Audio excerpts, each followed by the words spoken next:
ఏ hero ఉన్నాడు అందరిని తిడుతున్నా, ఎవడైనా సరే ప్రతి ఒక్క హీరోని, ఓకేనా, చిన్న హీరో దగ్గర నుంచి అందరి హీరోని నేను తిడుతున్నా. బాలీవుడ్, టాలీవుడ్ యాక్టర్స్ని అందరికీ కూడా తిడుతున్నా. ఒక్కటే మాట తిడుతున్నా ఎవరన్నా సరే, ఓకేనా. ఇజ్రాయిల్లో ఎక్కడెక్కడో జరిగిపోతే ఆల్ ఐసాన్ పాలస్తీన్ ఇదని పెట్టారు. బంగ్లాదేశ్లో అంత దారుణంగా జరుగుతుంది బ్రో. ఏ హీరో అన్న రియాక్ట్ అయ్యాడా బ్రో? మనమేమో గుడ్డలు దించుకొని 250 రూపాయలు 200 రూపాయలు టికెట్లు పెట్టుకుంటే ఒక్కడు కూడా కనీసం మాట్లాడ్డా? అది ఎక్కడో దేశాలు దాటి ఖండాలు దాటి ఎక్కడో ఇది జరుగుతుంటే మనకు దాని మీద ఇది ఉంది. కానీ కనీసం ఎవడన్నా సరే ఇంత గుడ్డలు దించుకొని పోతున్నామే, ఎక్కడెక్కడ దానికి పెట్టడానికి ఏం మాయరోగం మీకు? ఏం మాయరోగం నాకు అడుగుతాను. పొలిటికల్ లీడర్స్ కూడా వాళ్ళు కూడా అడుగుతున్నారు. వాళ్ళు కూడా లుచ్చానా కొడుకులే. వాళ్ళు గెలిపించాము. బంగ్లాదేశ్లో అంతమంది హిందువులు చచ్చిపోతున్నారా, కాల్ చేస్తున్నారా, ఇది చూడండి రా అంటే ఒక ప్రొటెస్ట్ కానీ ఒక ఇది కానీ మనకి లేదు. అందరు హీరోలు వాళ్ళ పరిస్థితి చూడండి బ్రో ఒకసారి. ఆల్ ఐసాన్ బంగ్లాదేశ్, సేవ్ హిందూస్ అంటే వాళ్ళ పరిస్థితి దారుణంగా ఉంది కాబట్టి సేవ్ హిందూస్ అని మాట్లాడుతున్నా. నేను ఆల్ ఐసాన్ పాలస్తీన్ అని కూడా నేను కూడా పెట్టినా ఓకేనా. కాకపోతే మన కంట్రీ ఇష్యూస్ కంటే ఈ నా చైతన్య ఇష్యూ వాటమ్మా బూకులు అవడాలి అసలు నేను ఎత్తిపోతున్నా. మరి మాట్లాడాలి కదన్నా. ఒక్క నిమిషం దాని గురించి కాదు, ఒక్క నిమిషం అర్థమవుతుందా మీకు?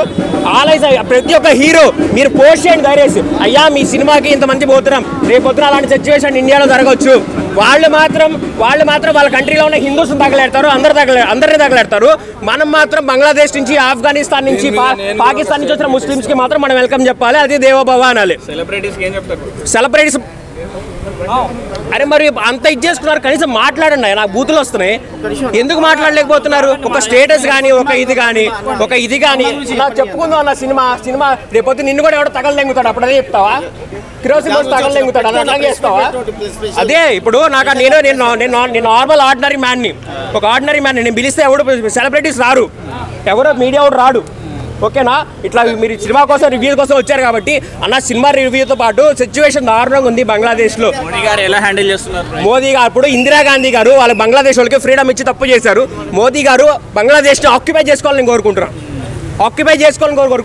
అసలు అంత వాళ్ళకి ఫ్రీడమ్ ఇచ్చింది మనమే 1971లో. బ్రో టిబెట్లో ఒకప్పుడు ఇలానే జరిగితే దలై లామా వచ్చాడు, ఇప్పుడు షేక్ హసీనా వచ్చింది, ఎలా చూస్తున్నారు? ఏం చేసి ఎలా చూసేది ఏముంది బ్రో? వాళ్ళనైతే సేవ్ చేయండి బ్రో. ఇంకెలా చూస్తాం ఇప్పుడు? సేవ్ కనీసం ఏదన్నా ఎగ్నిస్ట్గా యాక్షన్ తీసుకుంటా, మన కౌంటర్సో లేకపోతే ఏదో ఒకటి ఇవ్వండి. ఎందుకో ఇక్కడ ఉన్న హిందూ, ఇక్కడ ఉన్న ముస్లిమ్స్ కూడా ఎందుకు మాట్లాడట్లేదు? మేము మాట్లాడాం పాలస్తీన్ అప్పుడు, నేను మాట్లాడా ఇజ్రాయెల్ ఇట్లా ఇది చేస్తున్నారని చెప్పేసి. మీరు ఎందుకు మాట్లాడలేదు? సజీవంగా తగ్గడం చేస్తున్నారు, పిల్లల్ని అందరినీ ఇది చేస్తున్నారు. ఇప్పుడు ముస్లిమ్స్ కంట్రీలో వాళ్ళు మాకు ఇది ఇవ్వనప్పుడు ఇక్కడ ఎందుకు కల్పించాలి? నేను ముస్లిమ్స్కి అగ్నిస్ట్గా కల్పించట్లా, ఓకేనా. అక్కడ వాళ్ళు మనకి రెస్పెక్ట్ ఉన్నప్పుడు, వాళ్ళు కాల్ చేస్తున్నప్పుడు మన కంట్రీలో మనం ఎన్ఆర్సీ సిఏఏ గురించి చెప్తుంటే పాకిస్తాన్ నుంచి, బంగ్లాదేశ్ నుంచి, ఆఫ్ఘనిస్తాన్ నుంచి వచ్చిన వాళ్ళకి ఇక్కడ మేము సిటిజన్షిప్ ఇవ్వడం అంటే అంత కాల్ చేశారు అందరూ. హిందూస్కి సపరేట్ కంట్రీ దాని గురించి అంటే మనది సపరేట్ కంట్రీ అని ఎప్పుడు మాట్లాడలేదన్న. నేను సపరేట్ కంట్రీ అని ఉండాలి అంటే మన చిన్నప్పటి నుంచి నేర్పించింది ఏంది? ఇప్పుడు ఓన్లీ మనకి రాజ్యాంగం వచ్చిన దగ్గర నుంచే కాదు, మనకి ఎప్పటి నుంచి రామాయణ మహాభారత కాలం దగ్గర నుంచి కూడా అందరికి అతిథి దేవో భవ, అందరినీ వచ్చిన రెస్పెక్ట్ చేయాలి అని చెప్పేసి, అందరికి ఇచ్చేయాలని చెప్పేసి నేర్పించారు.